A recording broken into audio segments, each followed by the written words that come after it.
Bem-vindo ao Direito a Falar, um programa feito em parceria entre o Diário Económico e a revista Advocados. Hoje vamos falar de direito da concorrência, obviamente um dos temas que está na ordem do dia. São convidados desta edição Carlos Botelho Muniz, Ricardo Oliveira e Gonçalo Gentil Anastácio. Agradeço aos três a vossa presença e também sempre com a presença do Hermínio Santos. Hermínio. Em maio do ano passado, foi publicado no Diário da República o novo enquadramento jurídico da concorrência. O que é que mudou neste quase um ano? Bom, houve várias alterações que a lei procurou introduzir e eu diria que um dos aspectos mais importantes foi o reforço substancial dos poderes de investigação da Autoridade da Concorrência, de facto aproximando o nosso regime jurídico nesse aspecto ao regime do direito europeu e permitindo, portanto, que a autoridade desenvolva investigações no âmbito das várias disposições legais, nomeadamente no âmbito das situações de eventual abuso de uma posição de domínio e no âmbito dos acordos restritivos da concorrência, designadamente os chamados cartéis, não é? Que são as restrições horizontais, acordos entre concorrentes sobre fixação de preços ou repartição de mercados, que são as violações mais graves do direito à concorrência. E isso concretizou-se numa atuação mais célere da Autoridade da Concorrência? Houve alguma mudança nesse tipo de atuação? Bom, por enquanto não temos ainda manifestações muito evidentes de uma alteração radical, até porque o tempo de vigência da lei é muito curto. Vamos ver como é que a autoridade se vai posicionar em relação a essa matéria. A autoridade teve, enfim, vários anos de uma relativa dormência em termos de implementação efetiva das disposições já da anterior lei, que apesar das suas limitações lhe conferiam já poderes muito vastos nessa matéria. Enfim, temos algumas manifestações mais recentes, já de um regime também que foi afinado na lei, o chamado regime jurídico da clemência, que permite a eventuais participantes num acordo restritivo da concorrência de se apresentarem perante a autoridade, denunciarem essa situação e, portanto, desencadearem, através da apresentação de provas, iniciativas investigatórias da autoridade da concorrência. É um regime que vem do direito norte-americano, que tem já um desenvolvimento aprofundado a nível europeu. Vamos ver se fará o seu caminho em Portugal ou não. Ricardo Oliveira, a questão da clemência, que obviamente por estes dias algumas pessoas olham para ela com mais interesse, estamos a falar exatamente do quê? Alguém que esteve dentro de um processo de concertação de preços poderá denunciar os outros e ficando, de certa maneira, num regime mais favorável, tratamento da lei, ou completamente favorável? O que é que a lei prevê nestes casos? Em grandes linhas é justamente isso, ou seja, o regime da clemência permite que uma empresa que tenha sido participante numa prática restritiva proibida pela lei venha denunciar essa prática à autoridade e entregar à autoridade provas dessa prática, facilitando assim o trabalho instrutório da autoridade e em contrapartida dessa colaboração poderá receber uma imunidade da coima que seria aplicável noutras circunstâncias, ou seja, no fundo, cria-se aqui um incentivo a que uma empresa que participou numa prática restritiva colabore com a autoridade e ajude a autoridade a ter as provas que, noutras circunstâncias, a autoridade atuando sozinha, muitas vezes seriam mais difíceis de obter. Porque é extraordinariamente difícil, calculo eu, neste caso concreto da prova sobre cartéis e a concertação de preços, arranjar prova, de facto, para que se possa condenar alguma prática ilícita. É difícil encontrar provas nestes casos? Depende muito das circunstâncias. Obviamente, os casos mais fáceis de provar, existem alguns, são aqueles casos em que há a prova documental e, portanto, por exemplo, correspondência trocada entre as partes, que não deixa grandes dúvidas relativamente àquilo que é o objeto dessa correspondência e o que está subjacente. Existem outras situações em que as práticas restritivas são levadas a cabo de uma forma mais informal e é sobretudo nessas situações que efetivamente a colaboração que é prestada por uma determinada empresa ou por várias empresas, podem várias empresas prevalecer-se desse regime da clemência em simultâneo, é sobretudo nesses casos de uma prática conduzida de uma forma mais informal, digamos assim, que a colaboração das empresas tem mais valor acrescentado, porque, enfim, presumir-se-ia que noutras circunstâncias a autoridade teria mais dificuldade em, no fundo, arranjar essa prova. Gonçalo Gentil Anastácio, ajude-me a perceber aqui uma questão que é, se todas as empresas avançarem para esta questão da clemência e da denúncia, ninguém é culpado no final do processo, ou não é bem assim? Não é bem assim, porque a imunidade é apenas atribuída à primeira empresa a aproximar a autoridade da concorrência com valor acrescentado, ou uma novidade absoluta, portanto, dando assim início a um processo de infração, portanto, uma situação que a autoridade desconhecia de todo, ou sendo a primeira, digamos, a dar elementos que constituam, de facto, um valor acrescentado significativo e que permitam à autoridade ter um caso sólido para a condenação do cartel que está em causa. A segunda empresa que aborda a autoridade da concorrência, isso pode acontecer com um intervalo de minutos, não é o mais típico, mas há situações dessas. A segunda empresa tem apenas uma redução até 50%, portanto, de 30% a 50%. A terceira empresa de 20% a 30% e as seguintes até 20%. Sendo que todas estas empresas nesta sequência têm que dar elementos com valor acrescentado relativamente àquilo que a autoridade já tinha antes. Portanto, à medida que se vai ficando para trás na lista, o benefício com essa exposição, assunção de culpa e exposição de elementos de prova vai sendo menor. Embora, na verdade, à medida que mais empresas vão denunciando o caso e porque têm a obrigação, de acordo com a lei, de apresentarem mais valias relativamente àquilo que já foi apresentado, o processo, permita-me a falta de exatidão jurídica, fica mais sólido, fica mais forte do lado da autoridade da concorrência, pelo menos presumivelmente. Não, claro que sim, e por isso é que não existe na nossa lei um limite ao número de empresas que podem, enfim, habilitar-se ao regime da clemência. Portanto, podem sempre, mesmo que haja 10 membros de um cartel, o 10º pode sempre beneficiar até 20% de redução, se efetivamente conseguir ainda apresentar elementos com valor acrescentado. Portanto, há sempre algum incentivo, para além de que, hoje em dia, com a nova lei, há também outros elementos, por exemplo, o regime da transação, que podem permitir um bónus suplementar para além destes 20%. Portanto, a lei está desenhada de maneira a que todos tenham algum incentivo para aderir a este regime de clemência, mesmo que já venham bastante atrás na fila, porque, como bem diz, simplifica muito o trabalho da autoridade da concorrência, quer em termos de demonstração dos ilícitos em causa, quer em termos de celeridade do processo e de alguma garantia que depois não vai haver impugnação por parte das empresas condenadas. Portanto, há de facto a preocupação de que mesmo os últimos possam beneficiar até 20% de redução, que pode parecer pouco em termos de percentagem, mas quando estamos a falar de números que chegam às centenas de milhões de euros, há muitos casos desta magnitude a nível do direito da União Europeia, mas mesmo no direito português temos vários casos nas dezenas de milhões de euros e é natural que este número tenda a subir. Vemos que são, ainda assim, descontos muito consideráveis e, portanto, um incentivo razoável para que as partes, quando seja claro da sua análise, que efetivamente há ali uma infração, que há várias empresas que já confessaram a participação e que, portanto, não vão ter grandes hipóteses de fugir à condenação.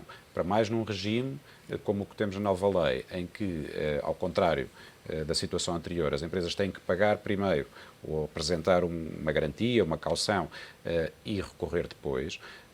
Em todo este quadro, o incentivo para participar no regime de clemência é significativo. Ainda mais neste quadro financeiro, onde obter essa garantia torna-se ainda bem mais difícil e bem mais caro, claro. obviamente.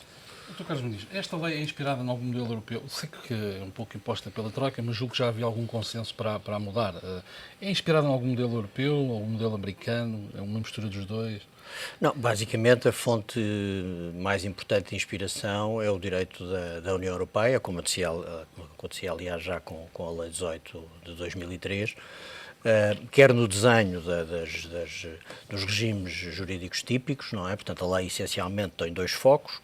Por um lado, o controle de concentrações, que traduz o controle prévio de transações que podem envolver a aquisição de controle sobre outras empresas e, portanto, podem levar a um enfraquecimento das estruturas concorrenciais dos mercados e, portanto, a um maior nível de concentração e, portanto, de poder de mercado por parte das empresas envolvidas na transação. E depois tem a segunda grande vertente, que é justamente a da repressão dos ilícitos juros concorrenciais, como eu dizia do início, quer o abuso, quer os acordos restritivos da concorrência. Depois, no plano do modelo de implementação, o modelo essencialmente é o modelo europeu, não é? Aliás, uma das questões muito debatidas, não só no plano nacional, mas no plano mais geral, é o da enorme concentração de poderes numa autoridade administrativa como a autoridade da concorrência, que aliás confere especiais responsabilidades à autoridade na forma de organização dos processos, porque repare, a autoridade é simultaneamente a entidade que investiga, com competências de polícia, e nomeadamente equivalentes às competências de polícia criminal, é a entidade que acusa e, portanto, de alguma forma exerce também as funções do procurador, do Ministério Público, e, finalmente, é o juiz porque é a entidade que decide. Portanto, há uma imensa concentração de poderes na autoridade da concorrência no decurso do procedimento administrativo, pois é evidente que temos o controle judicial efetuado agora pelo Tribunal Especializado da Concorrência, da Regulação e da Supervisão, mas, como o Gonçalo dizia, com o novo regime que implica primeiro paga e depois discute, e com a demora que, apesar de tudo, a decisão no plano judicial envolve. Isto impõe sobre os ombros da Autoridade da Concorrência uma enorme responsabilidade na condução do processo de uma forma leal, de uma forma transparente, de uma forma adequada, que não retire eficácia ao regime, mas que simultaneamente permitam o exercício adequado dos direitos de defesa. E este equilíbrio é que é muito difícil. Vamos ver como é que na prática as coisas vão acontecer, não é? Por isso é que alguém já falou em riscos de alguma inconstitucionalidade. Penso que isso aflorou-se em alguns comentários que eu vi e que registrei, e que também seriam... tem alterações brutais para as empresas. Portanto, é isso que se comenta um pouco. Bom, há várias opiniões sobre os riscos de inconstitucionalidade. Temos que as testar, temos que verificar nos processos em concreto se os problemas surgem e em que termos é que surgem. Eu diria que pode haver riscos de inconstitucionalidade, por exemplo, se o regime de buscas domiciliárias não for executado de forma adequada e correta, respeitando princípios constitucionais de garantia da privacidade. Pode haver riscos de inconstitucionalidade se o regime sancionatório, ele próprio, com as características que o Gonçalo descreveu também, for executado pela autoridade em termos que também não salvaguardem, nomeadamente o princípio da proporcionalidade. Enfim, há riscos de ordem variada, o chamado princípio da oportunidade, que permite à autoridade escolher ela própria os processos que ataca, independentemente da ilegalidade dos comportamentos, na perspectiva de alguns, na medida em que se afasta de uma obrigação de perseguição dos ilícitos per se. Portanto, também podem envolver riscos de constitucionalidade. Enfim, é uma discussão muito vasta, mas não creio que o problema da lei esteja essencialmente numa incompatibilidade em termos abstratos com a Constituição. Não creio que isso aconteça. Tudo vai depender da forma concreta como ela for aplicada. Ricardo Oliveira, se pegarmos na analogia daquilo que conhecemos de outros crimes, basicamente estamos a colocar na mesma entidade Polícia Judiciária, Procuradoria-Geral da República e tribunais. É um pouco isso que acontece hoje com a Autoridade da Concorrência. Enfim, permita-me esta analogia para as pessoas perceberem um pouco. Faz sentido este modelo tão concentrado de poderes? Bom, eu não diria tribunais, né, porque das decisões da autoridade depois cabe recurso para o Tribunal da Concorrência e da Regulação, mas eu aqui simplesmente secundaria o que o Carlos disse há pouco. Este novo regime em nome de uma acrescida eficiência da autoridade, vem pôr nas mãos da autoridade uma série de poderes importantes e que, a meu entender, e eu exprimi essa opinião na altura, vem provavelmente desequilibrar os pratos da balança excessivamente em favor da autoridade.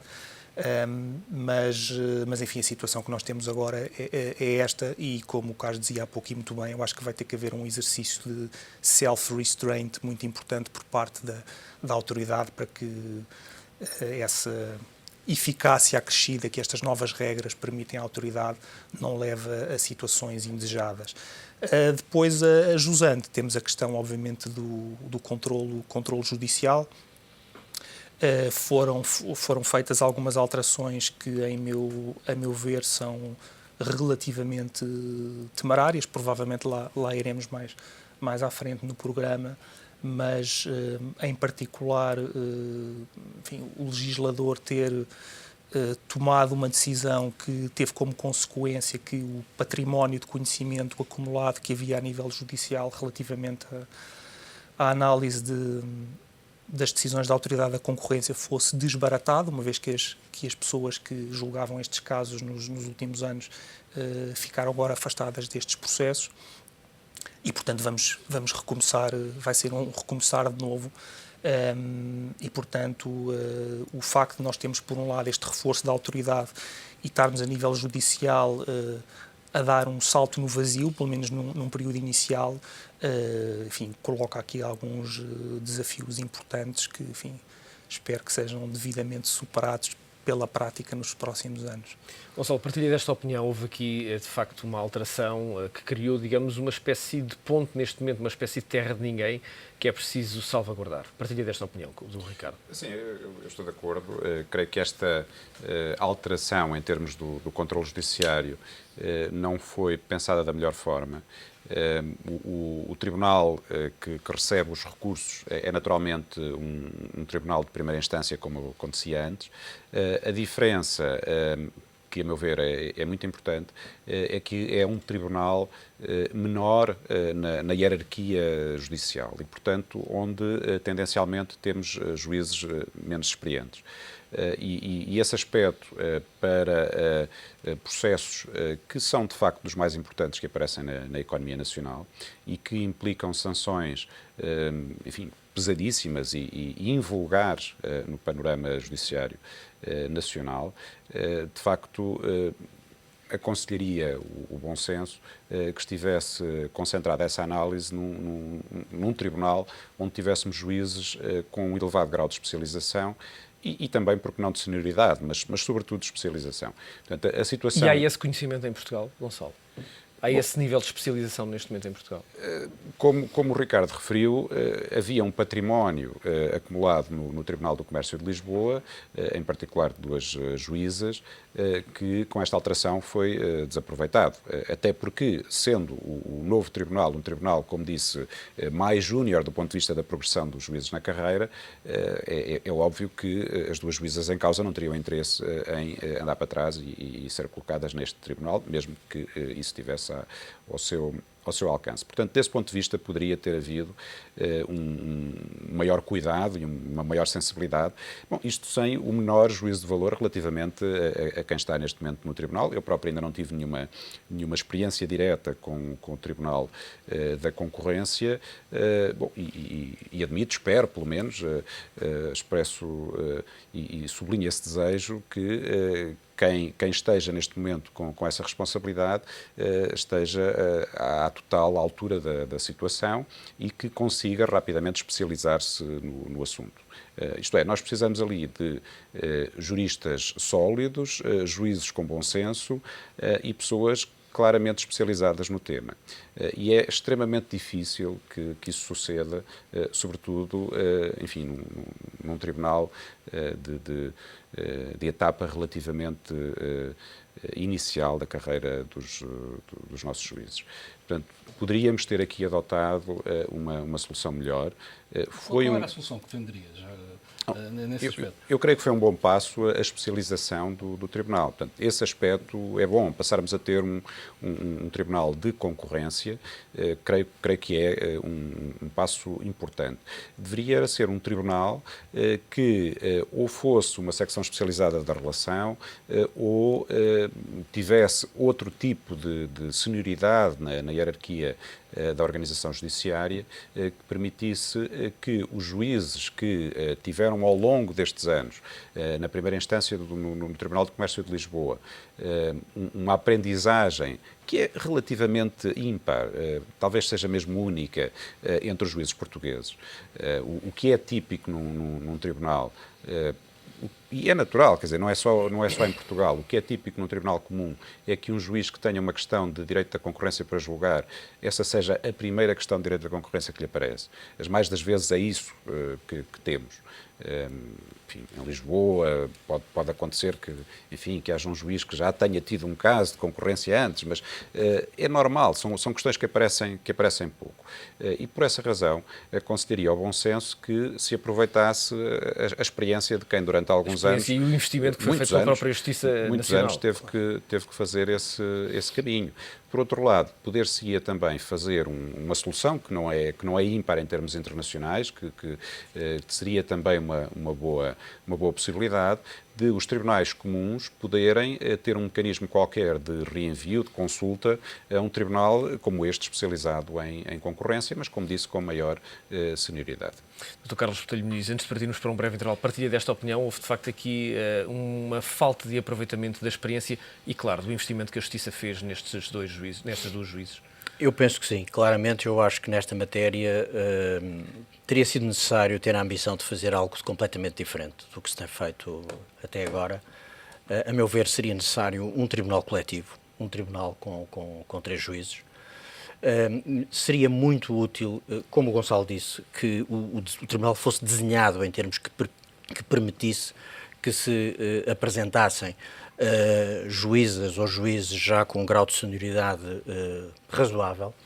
E, do meu ponto de vista, seria necessário inovar também, permitindo que esse tribunal tivesse também uma componente de fora do sistema judiciário, da hierarquia judiciária, e, portanto, que pudéssemos ter um economista, um quadro de grandes empresas, alguém profundamente ligado ao mundo empresarial, também já sénior, com uma longa experiência de vida, e que pudesse, nesse tribunal coletivo de 3 juízes, trazer um elemento de proximidade em relação à vida empresarial que poderia fazer toda a diferença. Do meu ponto de vista, teria sido necessário inovar completamente em relação à situação atual, aproveitando o património de saber e de experiência que temos no Tribunal de Comércio de Lisboa. Infelizmente, não foi essa a opção. Como o Gonçalo diz, temos esperança e confiança de que quem tem as pesadas funções que neste momento está a exercer no Tribunal da Concorrência e da Regulação, estou certo que fará o investimento de trabalho, de estudo e de aprofundamento dos temas para decidir da melhor forma possível. Mas é uma tarefa extremamente difícil. Muito bem, é um tema também que está em cima da mesa por estes dias, a concorrência. Estamos a falar deste tema nesta edição do Direito a Falar. Partimos agora para um breve intervalo, regressamos num minuto. Até já.